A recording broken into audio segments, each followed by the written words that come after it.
Topic two.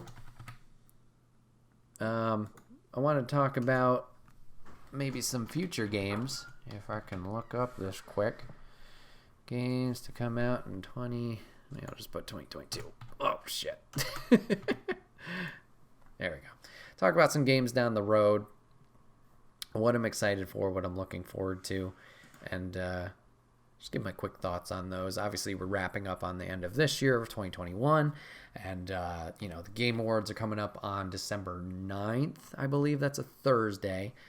We got some interesting games up for awards in those categories there, like Returnal, Ratchet and Clank, Resident Evil Village. I think the Mass Effect, or maybe not Mass Effect's not in there. What else is in there? Got a lot of cool indie games that are up, like Inscription and Chicory. Forza Horizon 5, I guess, has gotten some nominations. Fucking Nick All-Stars Brawl is in there. Hey, Jeff, Thursday the 9th. Thanks, buddy. Appreciate it. Hope you're doing well. So, yeah, Game Awards obviously coming up, but we're not talking about those right now. We're talking about 2022. We're talking about games I'm looking forward to then. So, just wanted to do a quick little talk about what I'm excited for. I don't know. Obviously, this is very off the cuff what we're talking about. Well, let's talk about, let's see, nothing standing out to me in January. Let's talk to February. February's got the first big one that I'm very excited for, and I didn't know about this game until some PlayStation show a couple months ago, but it's called Sifu. Now, if you don't know what Sifu is, it's like I think it's a top-down. Maybe it's not. It's a martial arts fighting game where you're a guy who is fighting through all these, bad guys going through the story. But what happens is if you die, you age instead of dying. And you will slowly over time eventually get to death. But your skills will improve over time, obviously, as you progress through the story, and maybe even a little bit with each death. But just the gameplay that I've seen of this game is nuts. Just the amount of choreography and animation that your main character has in their movements, and it looks insane. More old man strength. So let's see if I can get some gameplay here. Stretch it. Yeah, so you're just whooping ass.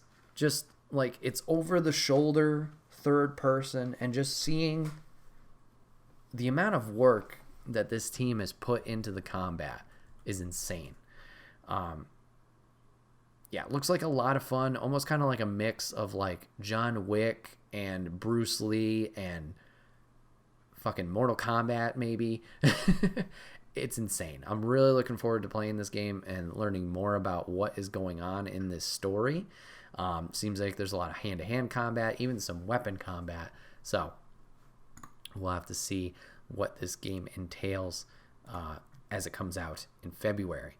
Speaking of February, the big one, or a big one, Horizon Forbidden West.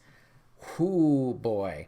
This one's definitely been on the radar for a while, ever since, it's obviously been first announced. But even when finishing Horizon Zero Dawn, man, that game was so much fun. We streamed it years ago at this point. But I just remember enjoying the story with Aloy so much, just steamrolling through the main quest, content, storyline, whatever you want to call it. And really only grazing the surface of this world. Aloy is just a fun character to play as, whether it's her weapon set or her personality, and how she's learning about all this new technology and about what the world really has to hold. And then just the world itself, it's beautiful, big open world, and seeing how these robot characters, the animals, are just out there, and how they move, how they interact with the world.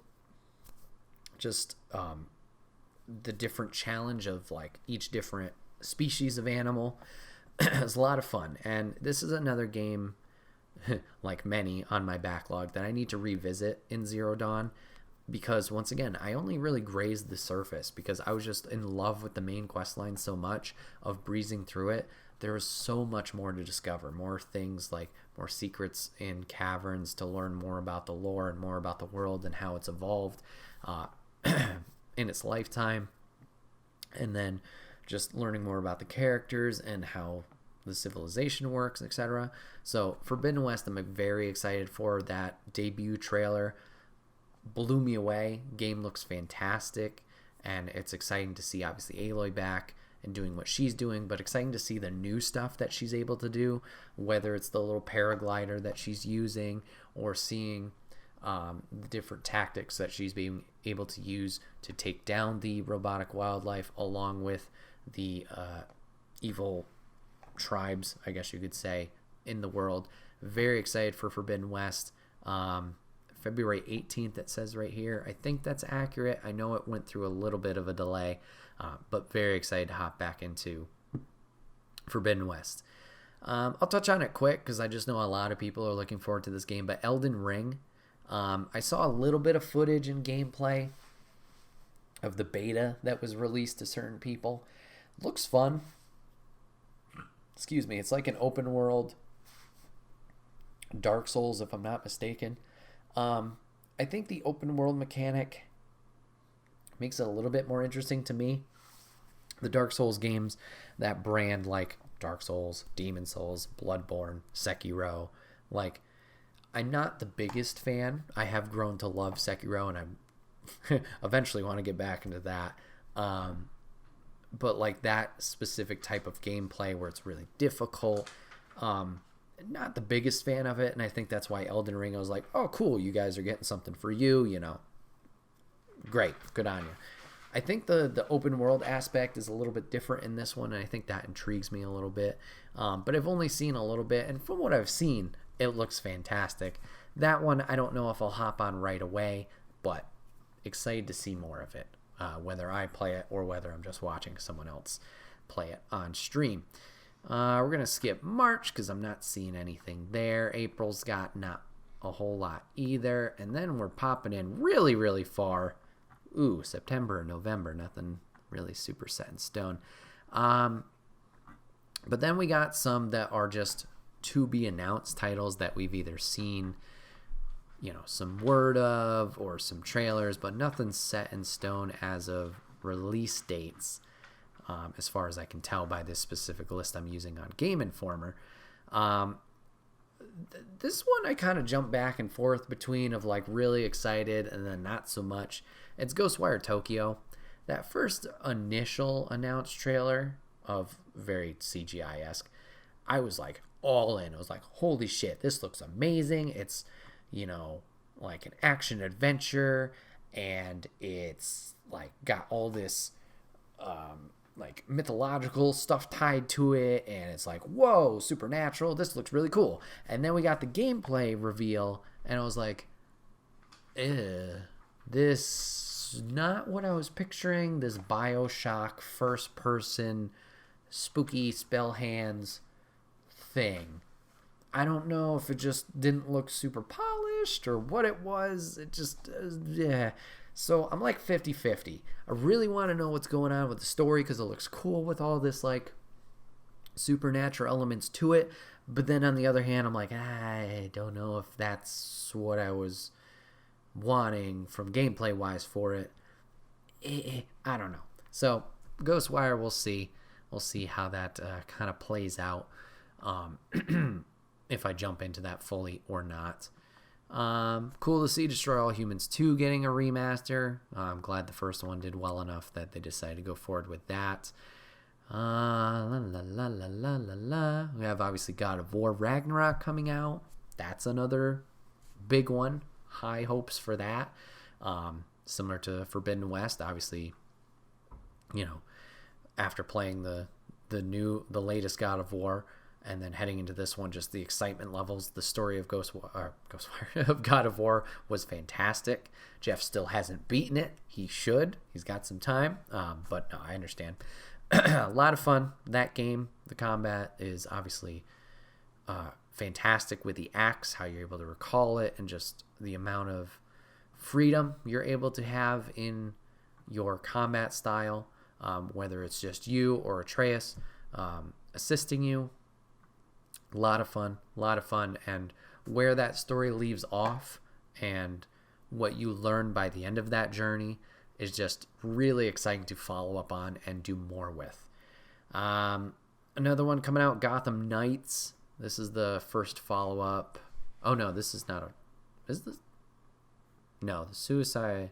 Okay, hold on. Jeff, you're going to have to help me out here. Gotham Knights, is this the one that's also Arkham-related, similar to the Suicide Squad game? I know the Suicide Squad game... These are made by two different developers, if I'm not mistaken. Are they both Arkham-related? Either way, Gotham Knights looks cool. I like the ability that you're going to be able to choose your different character, whether you want to go Batgirl, whether you want to go Nightwing, Robin, or... Shit. Once again, this is another one I can picture him. Is it just Red Hood? Red Hood. Picking those guys. It's set in a world similar to the end of Arkham City, though. Don't know if it's directly related. Okay, cool. Thank you. I'm excited to try it out. The Batman games, their history has been good. Like I said, I don't think this is the direct Arkham Asylum City Knight developer, but I am excited to give it a try, jump into that. Looks fun. Looks like a good time. And then speaking of, we have obviously the Suicide Squad game coming from the Arkham Studios, where it's them versus the Justice League, who's been corrupted by something. That one looks pretty as hell. And back to wrestling talk, Samoa Joe's in it as King Shark, so that's just a little fun Easter egg connection there. But very excited for that. Game looks very clean. We haven't seen gameplay yet, so we'll have to see how that rolls out. But excited just to hop more into the Arkham universe. Obviously, like I said, that studio's done fantastic work with those 3 games. So looking forward to jumping into that. What else we got? Pokemon trading card game. No, just kidding. Apparently Prince of Persia is getting a remake. Yeah. Shovel Knight. Huh. Didn't know about that one. Splatoon 3 I'm excited to hop into now that I finally have a Switch. Splatoon 1 and 2 I've played a little bit as friends had brought it over. Had a blast with that shooter. And just dumb fun. Just getting some paint everywhere. So excited to try that out. We were talking about Suicide. I can really talk today. Suicide Squad killed the Justice League. Hype for that. I think that might be it. Oh, WWE 2K22. Excited to see how much that game is fucked. We'll have to see. Jeff says he double-checked. Gotham Knights takes place in a universe shortly after Batman's apparent death, but is not related to the Arkham games. Okay. All right. Thank you for that. So, yeah, it's going to be exciting to see how Gotham Knights plays out. Will this be another situation similar to Arkham Origins where it's good, but it's not, like, fantastic, blows, the socks off everything? But I think with Batman being dead, apparently, I think that's going to be a fun dynamic to kind of play around with these characters too, because obviously they're his proteges learning from him, but seeing how they handle stuff on their own, and obviously the 4 of them as a team, and yeah, I don't know, I just have really enjoyed obviously the Arkham games and learning the lore about Batman and different villains and discovering things. So that with Knights being more of that, I'm excited for that. But also with the Suicide Squad game, just if it's more Arkham, just give me that. I don't know how they're going to play it with the characters, if you're going to like swap in between them. But like if it's essentially a strong story like that, along with discovering stuff and learning stuff, I'm all for it. Jeff brings up the devs behind DC Universe Online are making an MMORPG for Marvel. Yeah, I heard about those rumors too. Excited to see more or hear anything from about that game. DCUO was a lot of fun. I wasn't big on the player versus player elements just because I was always scared I was just going to get murdered. But for the time I did play of online, which was a lot, but also wasn't a lot, I really enjoyed my time with it. I think the character customization was fun, along with unlocking armor, suits, and different outfits for your character to customize, and then just running around and the different like little short stories that you could kind of tackle in that. Just was a good time. It was a good time. I know Jeff and I streamed it once together. Yeah, just fun.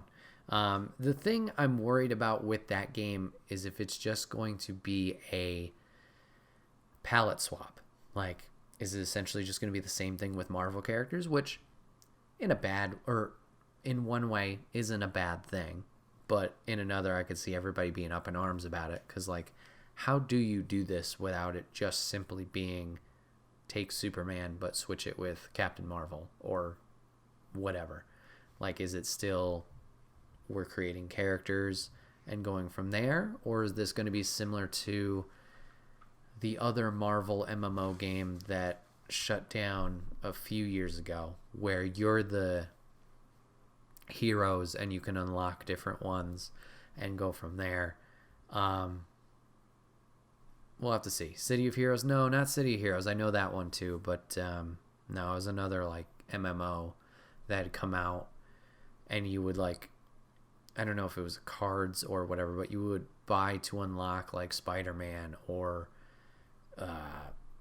fucking Captain America, and then you would go around as those characters, so you could see other Thors, you could see other Caps, you could see other Iron Men going around, and you would do missions from there. I don't know. We'll have to see. We'll have to see, obviously, A, if that rumor is correct, and then B, how it plays out if and when they eventually do gameplay. But yeah, those are some games that I'm looking forward to and excited about. I do plan on doing an episode before a year's end of like personal game of the years and just like games that really caught my attention from 2021. But that'll be later towards the end of the year. I'm very excited for Game Awards. Obviously, Game Awards is just a lot of fun. I'm not super excited or stoked to see who wins any of the awards. I'm just like, ooh, game announcements like at this point. Just seeing more of that, and hopefully seeing more of the games that we talked about today, getting more concrete details about them, but also seeing what's down the road. Hopefully it's not like, oh, this is coming out in 2025. Like, I don't need that. Give me stuff that's either we're coming right up on it or it's next year. Like, I think that's the perfect window. Don't give me this crap like fucking Elder Scrolls 6. Not even that I'm that attached to it, but like, here's the title screen, we're working on it, and then nothing. Like, don't do that. That's bad. Let's see. Jeff wants some news on Metroid Prime 4. Wasn't that just Dread? Or no? New Perfect Dark, and maybe something new for Mass Effect. Yeah, Mass Effect probably will get something because we got that last year, right? We haven't heard shit, or was that E3? I don't know. Nintendo revisiting an IP they haven't touched in forever, like fucking what's Captain Falcon's game? Ooh boy, yeah, there. I don't know. Star Fox F-Zero. That's the one I was thinking of. Yeah, that could be good. We'll have to see. Chrono Series. I think there's rumors. I don't know if you were pointed out of was it Cross or Trigger getting a remaster. Kirby has that new game coming out. Yeah. We'll have to see. But this has been another episode of the Wait, What Are We Talking About podcast. My name is Bret, aka Enigma9011, and you catch this podcast live over on twitch.tv/Enigma9011 every Sunday at 8 p.m. Eastern. You can join the chat if you're a subscriber like Jeff and Papa Griff did today. We'd love to have you in on the conversation. If you can't catch it live, that's A-OK. It drops over on YouTube and podcast services the very next week, where it's broken out topic by topic and put as one big video in MP3 on the following Friday. Last but not least, #add merch store and get all of your swag over there, including the brand new Boom logo t-shirt. Grab it all over there. Rep the brand, support us, and we'd love you for it. Thanks again for hanging out today for this podcast episode. I know the topics were a little bit on the fly, but we made it work. Appreciate you guys hanging out today, giving this a watch, giving it a listen, and we'll see you guys on the next one. Take care.